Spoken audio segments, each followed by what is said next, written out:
안녕하세요. 사연을 부탁해입니다. 오늘의 사연을 소개하겠습니다. 여기저기 사연을 들어보니 제 사연도 참 만만치가 않아서 이렇게 글을 보내게 되었습니다.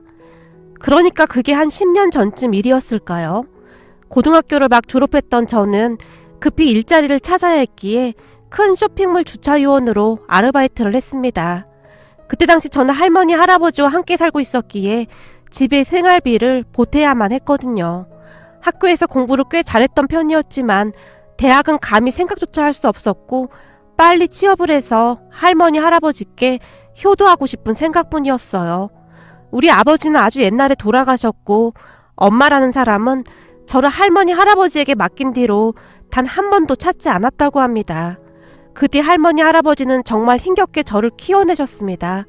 할아버지는 여기저기 막노동을 다니셨고 할머니도 식당 설거지부터 안 해본 일이 없을 정도였어요. 저 또한 고등학교 때부터 잠깐씩 아르바이트를 해서 살림의 보탬이 되고자 했지만 아무래도 학생 신분이다 보니 큰 보탬이 되긴 힘들 수밖에 없었어요. 그런 와중에도 할머니, 할아버지는 항상 제 걱정뿐이었습니다. 일한 곳에서 돈을 받는 날이면 할머니의 손에는 항상 삼겹살이 들려 있었어요. 제가 삼겹살을 참 좋아했거든요. 그렇게 가족끼리 둘러앉아 삼겹살을 구워 먹게 되면 저는 허겁지겁 먹기 바빴는데 할머니, 할아버지께서는 김치와 된장찌개만 드실 뿐 삼겹살을 잘 드시지 않았어요. 그날도 돈을 받은 날이었던지 할머니께서 삼겹살 봉지를 들고 들어오셨고 할머니, 오늘 삼겹살 먹는 날이지? 라고 제가 신이 난 채 물었어요. 그렇고 말고 이 할미가 고기 사왔으니까 많이 먹어 라며 삼겹살을 구워주셨는데 그날도 역시 할머니, 할아버지께서는 김치와 된장찌개만 드실 뿐 고기에는 손도 대지 않으셨어요. 그 모습을 보며 근데 할머니, 할아버지는 왜 고기 안 먹어? 라며 제가 할머니, 할아버지 밥그릇 위에 고기를 올려드렸지만 우리는 삼겹살 안 좋아해. 느끼한 게 먹고 나면 소화도 안 되고 힘들어. 그러니까 너나 많이 먹어. 할머니께서 밥그릇 위에 있던 삼겹살을 도로 제 밥그릇 위에 올려놔 주셨어요. 할머니, 할아버지는 항상 그러시곤 하셨는데 어리기만 했던 저는 할머니, 할아버지께서 정말로 삼겹살을 싫어하시는 줄 알 정도였으니까요. 그런데 그날 밤 제가 잠이 든 줄 알았던지 할아버지께서 조용히 말씀하셨어요. 당신한테는 내가 미안하구려. 당신이 그렇게 좋아하는 삼겹살 한 번을 마음껏 못 사주네. 소고기도 아니고 그까짓 삼겹살 한 번을 못 사주는 못난 남편이구만. 이라고 말씀을 하시는 할아버지의 목소리에서 왠지 모를 슬픔 같은 것이 느껴졌던 것 같아요. 아니야. 그까짓 삼겹살이 뭐가 중요해. 우리 승우만 잘 커준다면 난 그런 거 안 먹어도 괜찮아. 우리 승우 먹는 것만 봐도 어찌나 배가 부른지 몰라. 처음에 우리 집에 왔을 때는 삐쩍 말랐었는데 얼굴에 살도 많이 올랐고 키도 제법 많이 컸어. 안 그래? 할머니가 할아버지에게 조용히 말씀하셨어요. 그러니까 말이야. 처음 왔을 때는 무슨 멸치도 아니고 말이 아니었었는데 지금은 딱 보기 좋아. 이게 다 당신 덕분 아니겠어. 당신이 고생이 많어. 할머니에게 그저 미안하기만 했던 것인지 할아버지가 다시 말씀하셨어요. 아니, 뭐가 그렇게 미안하다고만 하는 거야. 밖에서 돈 벌어오느라 당신이 고생이 많지. 할머니가 할아버지를 위로해드렸어요. 그 뒤 두 분의 말소리는 들리지 않았지만 이불 안에서 두 분의 대화를 듣던 제 눈에서는 눈물이 멈추질 않았습니다. 그리고 그 뒤부터 저는 삼겹살이 먹고 싶다는 말을 절대로 하지 못했습니다. 그러면 안 된다는 것을 너무나 잘 알고 있었으니까요. 거기다 혹여라도 밥상에 고기가 올라오게 되면 예전같이 달려들어 다 먹어버리는 것이 아니라 몇 점 먹다가 말곤 했어요. 그래야만 할머니, 할아버지께서 조금이라도 드실 수가 있었으니까요. 하지만 그런 제 모습에 할머니께서 승우야, 왜 더 안 먹어? 너 고기라면 자다가도 벌떡 일어나잖아. 어디가 아픈 거야? 라며 걱정스레 물으셨어요. 아니, 난 할머니가 끓여준 된장찌개가 더 맛있어서 라며 할머니를 보며 제가 활짝 웃었는데요. 너 혹시 우리 먹으라고 남긴 거 아니야? 할머니가 걱정스러운 표정으로 다시 물으셨어요.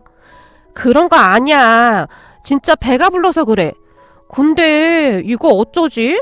남으면 다 버려야 하는데 진짜 아깝다. 그지? 음식 남기면 벌 받는다고 했는데 라며 제가 두 분을 바라봤어요. 그러게 남기면 안 되지. 그러니까 당신이 좀 먹구려. 버리긴 아깝잖아. 라며 할아버지께서 할머니의 밥그릇 위에 고기를 올려놔 주셨어요. 나 혼자 다 먹으면 소화도 안 되고 하니까 당신도 좀 먹어. 양이 너무 많아. 이번엔 할머니께서 쌈까지 사서 할아버지 입안에 넣어드렸어요. 그렇게 두 분은 서로 주거니 받거니 하며 삼겹살을 드셨습니다. 그런 두 분을 바라보는데 마음이 어찌나 아프던지 말로 표현할 수 없는 그런 기분이 들었어요. 그런 할머니 할아버지가 계셨기에 제가 엇나가지 않고 잘 자라지 않았나 싶네요. 그리고 그때부터 제 머릿속에는 할머니 할아버지께 꼭 효도해야겠다는 생각뿐이었기에 정말 열심히 공부를 했습니다. 하지만 고3이 끝나가던 무렵 할아버지께서 일을 하시다가 다치시는 바람에 더 이상 일을 할 수 없게 되었어요. 할아버지께서 며칠 동안 입원해 계셨는데 병원 치료를 받는 내내 내가 우리 승호 대학까지 보냈어야 하는데 하필이면 지금 이렇게 될 게 뭐라니 라며 눈물까지 흘리셨어요. 할아버지, 지금까지 할아버지 할머니 덕분에 나 잘 먹고 잘 컸잖아. 나 이제 곧 졸업하니까 내가 할머니 할아버지 먹여 살릴게. 그러니까 할아버지는 아무 걱정하지 말고 치료나 잘 받아. 라며 제가 할아버지를 위로했지만 우리 승호 공부도 잘하는데 대학은 꼭 가야 하는데 할아버지는 그저 계속해서 눈물만 흘릴 뿐이셨어요. 그렇게 저는 고등학교를 졸업하고 바로 취업을 하기 위해 알아봤는데 일자리 구하기가 정말 만만치가 않았어요. 그러던 중 아는 친구가 대형 쇼핑몰 주차 아르바이트를 하고 있었는데 일할 사람이 급히 필요하다는 연락이 왔어요.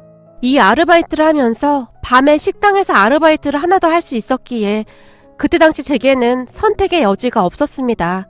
열심히 일해서 꼭 대학에 갈 생각을 하고 있었거든요. 그렇게 저는 주차 아르바이트를 시작했는데 그 뒤 제 인생이 송두리째 바뀌게 되리라는 것을 누가 감히 상상이나 했겠습니까? 그러니까 그날도 여느 날과 다름없이 열심히 주차 아르바이트를 하고 있었어요. 날씨가 더운 날에는 주차장이 더욱 더울 수밖에 없었기에 그날도 땀을 많이 흘리고 있었어요. 그런데 잠시 뒤 어떤 아저씨가 제게 다가와서는 많이 덥죠? 이거 시원한 얼음물이에요. 라며 이제 막 사온 듯한 얼음물을 건넸어요. 아닙니다. 괜찮습니다. 제가 정중하게 거절했지만 괜찮아요. 아까부터 저기서 지켜보고 있었는데 지금 얼굴에 땀범벅이에요. 라며 아저씨가 제 손에 얼음물을 쥐어줬어요. 아, 감사합니다. 제가 얼떨결에 인사를 했지만 아저씨는 그저 빙그레 웃을 뿐 아무 말도 없이 성큼성큼 걸어갔습니다. 그 뒤 저는 그 아저씨를 까마득히 잊고 있었는데요. 얼마 뒤에 놀랄만한 일이 일어났습니다. 그날도 저는 여느 날과 다름없이 열심히 주차관리 일을 하고 있었는데 우리를 관리하시는 소장님이 오시더니 승우야, 여기서 무슨 영화 촬영을 한다고 하더구나. 사무실에서 협조 잘해주라고 하니까 혹시 와서 물어보면 잘 알려줘 라는 말을 했어요. 영화 촬영이요? 근데 제가 뭘 알려줘요? 제가 놀라서 물었어요. 그게 말이다. 영화 속에서 주차 관리하는 부분이 있는가 보더구나. 그래서 너한테 이것저것 물어볼 수도 있어. 그러니까 물어보면 잘 알려주라고. 너도 알다시피 여기 점장 성격 아주 지랄 맞잖니? 나도 피곤하니까 실수하지 말고 라며 신신당부까지 했습니다. 그 뒤 저는 소장님께 알겠다고 말을 한 뒤 계속 일을 하다가 화장실이 급해서 급히 화장실로 뛰어갔어요. 그런데 화장실 앞 의자에 낯이 익은 사람이 앉아 있었는데 제가 입고 있는 주차관리 옷을 입고 있었어요. 명찰까지 착용하고 있었기에 제가 그 아저씨를 유심히 바라보고 있었는데요. 그때 그 아저씨다! 라는 말이 제 입에서 툭 하고 튀어나왔어요. 얼마 전에 주차장에서 저한테 얼음물을 건넨 아저씨였거든요. 제가 그 아저씨를 기억하고 있었던 이유가 있었는데 아저씨의 머리 스타일이 정말 특이했거든요. 그렇게 제가 이게 무슨 상황인가 싶어 그 아저씨를 멍히 바라보고 있었는데요. 안녕? 이라며 아저씨가 환하게 웃으며 제게 손을 흔들었어요. 아저씨가 이 옷을 왜 입고 있는 거예요? 제가 놀라서 물었고 그게 지금 나 영화 촬영 중이거든. 그래서 그때 네가 하는 거 보고 있었던 거야. 라며 아저씨가 다시 웃었어요. 아, 그럼 아저씨 영화 배우세요? 근데 왜 혼자 계신 거예요? TV에서 보면 영화배우 옆에 사람들이 엄청 많이 있던데요? 잠깐 화장실 온 김에 전화 좀 하느라고 라며 아저씨가 말했어요. 그때 당시 저는 영화배우를 처음 봤었기에 근데 아저씨 유명한 사람이에요? 제가 신기한 듯이 물었어요. 나? 글쎄. 근데 너 영화 많이 안 보는구나? 나 그동안 영화 꽤 많이 찍었는데. 네, 딱히 영화 볼 시간도 없어요. TV 볼 시간도 없는걸요? 집에 가면 지쳐서 자기 바빠서요. 라며 제가 웃었는데요. 그럴 수도 있지. 근데 말이야. 아까 보니 네가 손을 이렇게 하던데 이 아저씨가 하는 거 한번 봐봐. 자연스러운 거 같니? 네가 하는 거 보면서 미리 연습을 하긴 했었거든. 라며 아저씨가 제게 이것저것 물어봤고 저도 마치 무엇에 홀린 것 마냥 아저씨에게 설명을 해주고 있었는데 아주 오래전부터 알던 사이처럼 아저씨가 편하게 느껴졌던 것 같아요.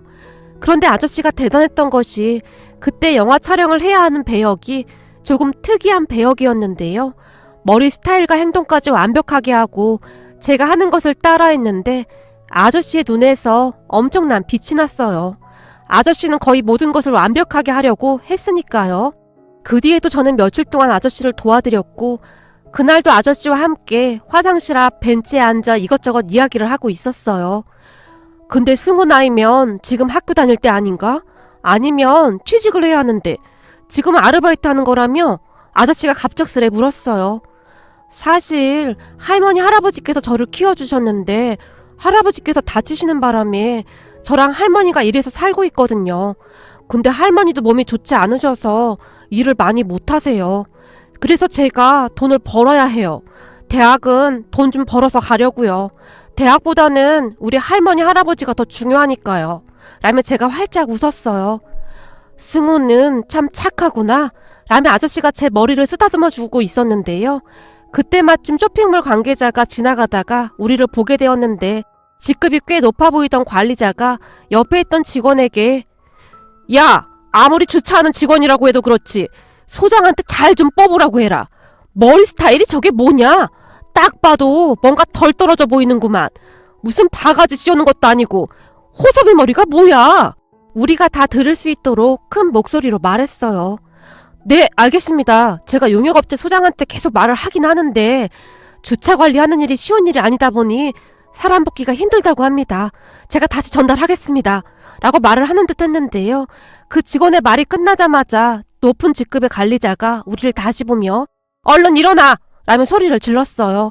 그 말에 아저씨와 제가 벌떡 일어났는데 니들 앞으로 똑바로 해! 그래야 이거라도 해서 밥 벌어먹을 거 아니야!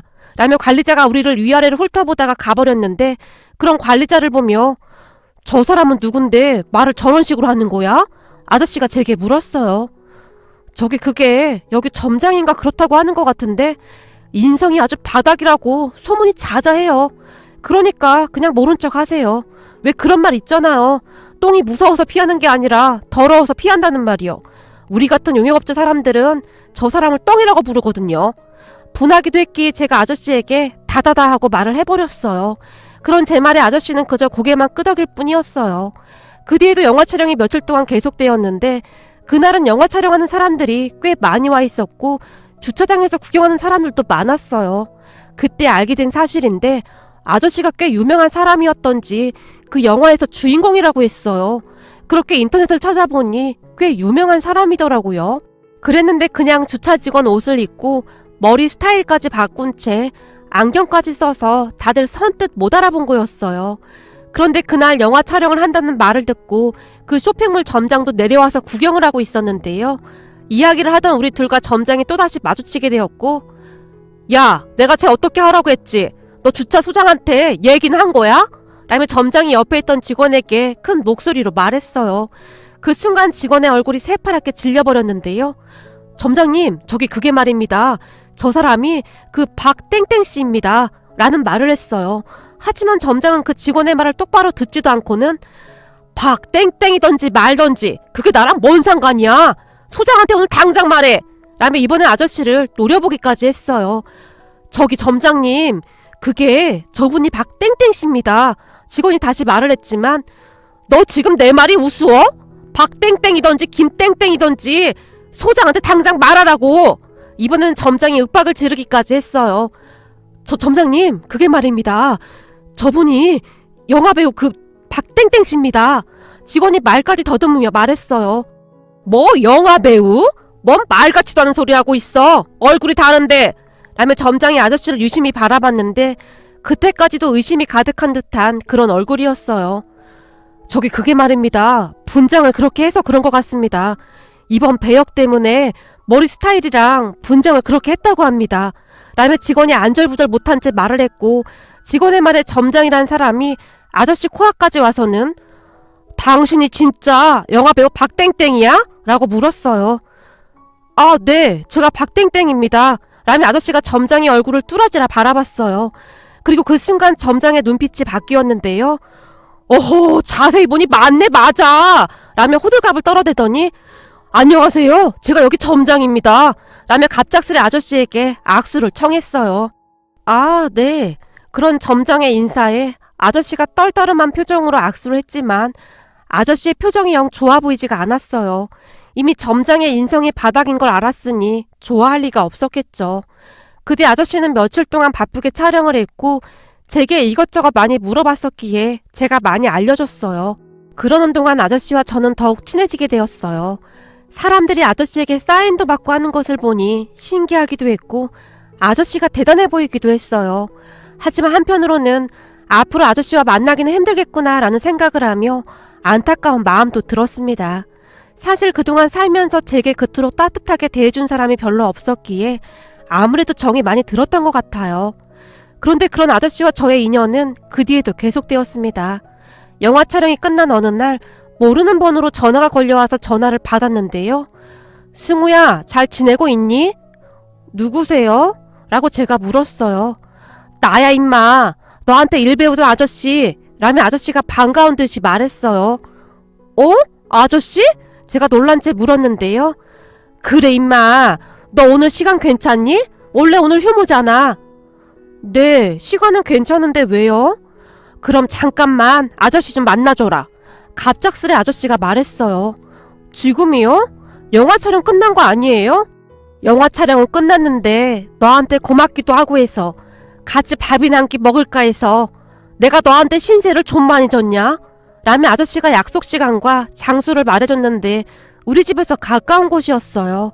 그렇게 잠시 뒤 아저씨가 말한 장소에 갔는데 아저씨가 먼저 와 있었고 승우야, 여기야! 라며 아저씨가 번쩍 손을 들었어요. 이런 거 안 사주셔도 되는데 제가 미안한 듯이 아저씨를 바라봤어요. 괜찮아. 그러니까 많이 먹어. 내가 소고기를 엄청 좋아해서 여기로 왔는데 괜찮겠니? 아저씨가 물었어요. 저야 괜찮지만 제가 죄송하잖아요. 소고기 엄청 비쌀 텐데. 제가 기어들어가는 목소리로 말했어요. 임마, 너 아저씨 무시하는 거야? 아저씨 이래봬도 돈 많아. 라며 아저씨가 큰 소리로 웃으며 메뉴판을 들더니 이것저것 주문하기 시작했어요. 그 뒤 제가 소고기를 보며 멍이 바라보고만 있었는데요.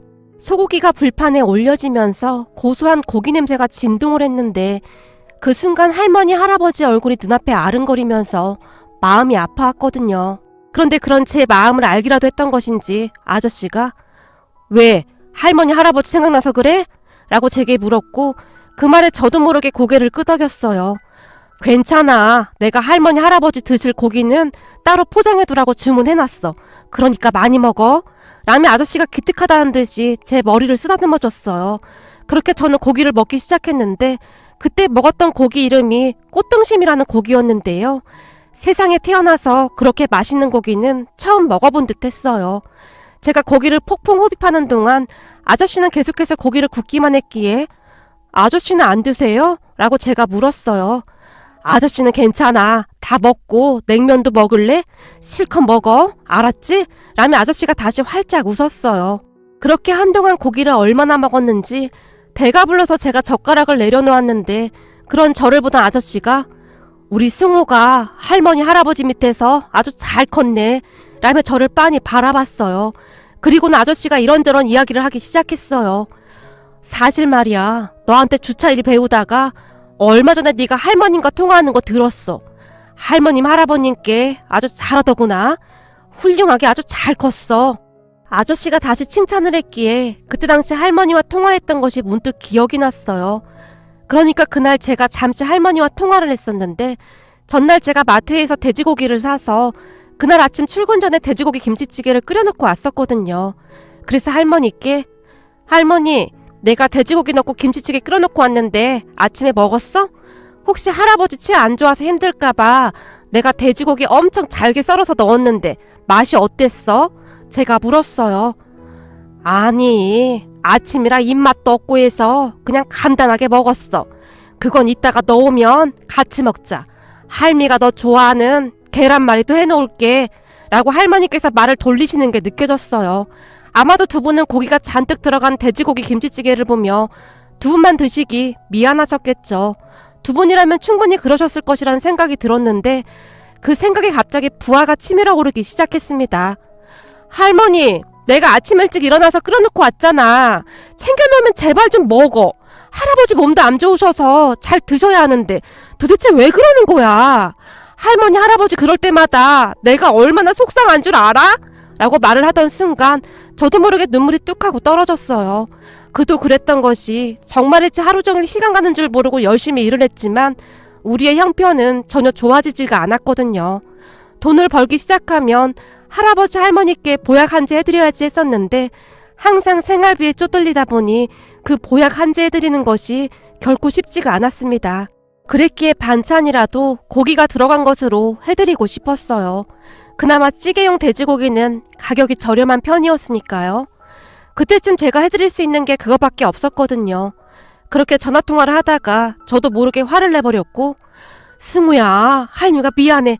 알겠어. 조금 있다가 이 할미가 할아버지랑 맛있게 먹을게.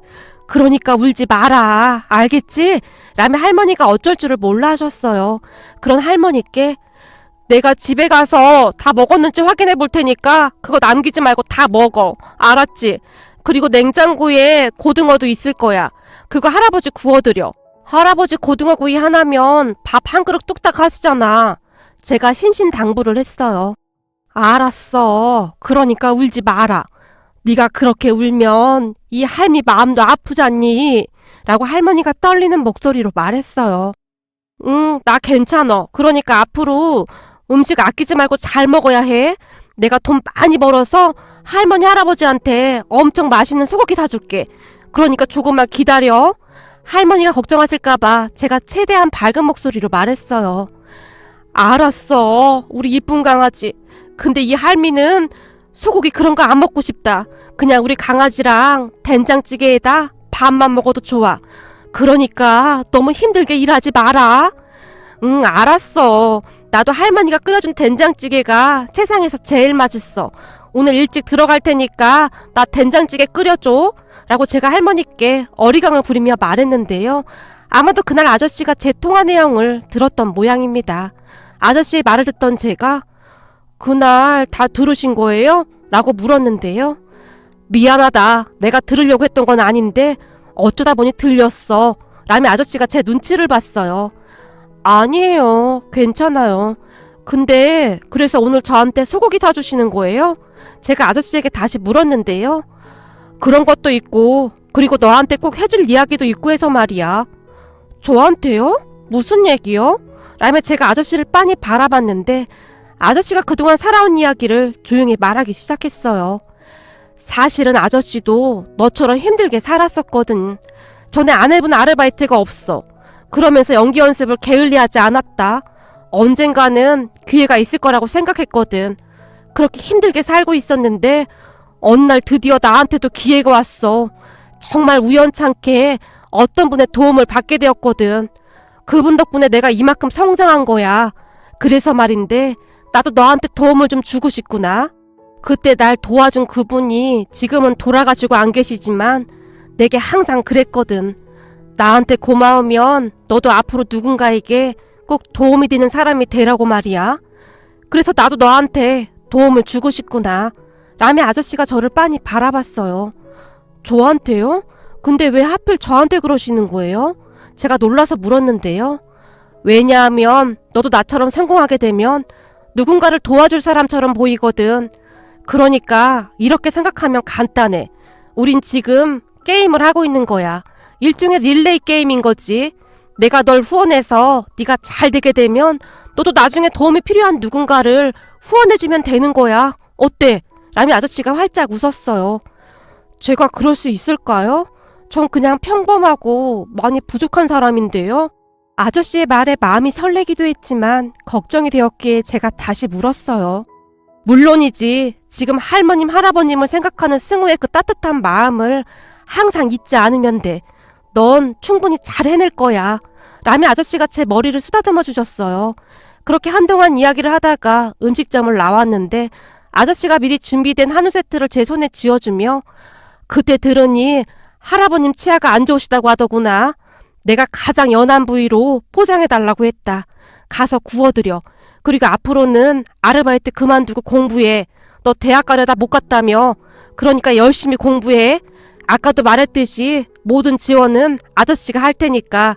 라미 아저씨가 다시 당부를 했고 너무 갑작스러워서 뭘 어떻게 해야 할지 모르겠어요. 라며 제가 아저씨의 눈치를 봤는데요. 너 아저씨 말 잘 들어. 아저씨가 시간 날 때마다 너한테 전화해서 잔소리 할 거니까 공부를 열심히 해야 해. 알았지? 그리고 앞으로는 삼촌이라고 불러. 라고 말하던 아저씨가 차를 타고 호련히 사라졌습니다.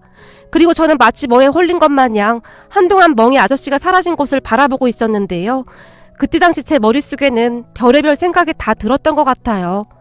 그날 저녁 집에 가서 할머니 할아버지께 소고기를 구워드리며 아저씨와 있었던 이야기를 했는데 아이고 세상에 그렇게 고마운 사람이 다 있니 그래? 근데 우리가 그 사람 도움을 받아도 되는 건지 모르겠구나. 할머니가 걱정스레 말씀하셨어요. 할머니, 난 그냥 고맙게 받을래. 앞으로 열심히 공부해서 꼭 훌륭한 사람이 될 거야. 그래서 나중에 나도 나처럼 힘들게 사는 사람들 도와줄 거야. 열심히 해서 다 갚으면 되는 거잖아. 마치 다짐을 하듯이 제가 말을 했고 사실 우리에게는 선택의 여지가 없었으니까요. 그때 저는 아저씨의 도움으로 정말 열심히 공부를 했고 자주는 아니었지만 아저씨가 가끔 우리 집에 와서 할머니 할아버지께 인사도 드렸어요. 제가 지금도 잊혀지지가 않는 것이 우리 할머니 할아버지께서 치아가 많이 안 좋으셔서 항상 걱정이었는데요. 아저씨가 두 분을 모시고 가서 치아 치료까지 해드렸어요. 아저씨에게 항상 감사한 마음이 가득했지만 아마도 그때가 제일 감사했던 것 같습니다. 그때 할머니 할아버지께서 음식도 잘 드시고 건강이 많이 좋아지셨거든요. 그렇게 열심히 공부한 덕에 저는 공기업에 입사를 했습니다. 그때까지 아저씨의 후원은 계속되었고 취업을 한 어느 날 제가 선물을 사서 아저씨를 찾아갔어요. 삼촌, 내 첫 월급으로 산 선물이에요. 제가 떨리는 손으로 선물을 내밀었어요. 우리 승호가 벌써 이렇게 컸구나. 그동안 수고했다. 역시 내 눈이 틀리지가 않았어. 이 삼촌은 네가 해낼 줄 알았다. 이제부터는 네 게임이 시작되는 거야. 도움이 필요한 사람에게 손을 내밀어 주렴. 삼촌이 감격스러운 표정으로 제 손을 꼭 잡아줬어요. 걱정하지 마세요, 삼촌. 삼촌처럼 그렇게 살게요. 꼭 필요한 사람이 될게요. 라며 제가 눈물을 글썽였는데 그동안의 일들이 주마등처럼 제 머릿속을 스치고 지나갔습니다. 그리고 그 뒤 저는 제 도움이 필요한 사람들에게 도움이 되고자 노력하며 살고 있습니다. 제가 받은 만큼, 아니죠. 그보다 더 많이 사회에 돌려줘야 함을 너무나 잘 알고 있으니까요. 거기다 우리 할아버지께서도 요즘은 많이 건강해지셔서 운동도 열심히 하시고 제가 두 분을 모시고 여행도 다니고 있는데 두 분이 어찌나 좋아하시는지 모른답니다. 오늘도 우리 할머니께서는 승우야, 뭐 먹고 싶은 거 있어? 할미가 우리 승우 좋아하는 거 다 해놓을게. 라며 제게 전화를 하셨는데 오늘은 돼지고기 숭숭 썰어놓은 김치찌개 한번 먹어볼까? 돼지고기는 무조건 많이 들어가야 해. 알았지? 제가 할머니께 신신당부까지 하면서 말했어요. 넌 돼지고기가 질리지도 않아?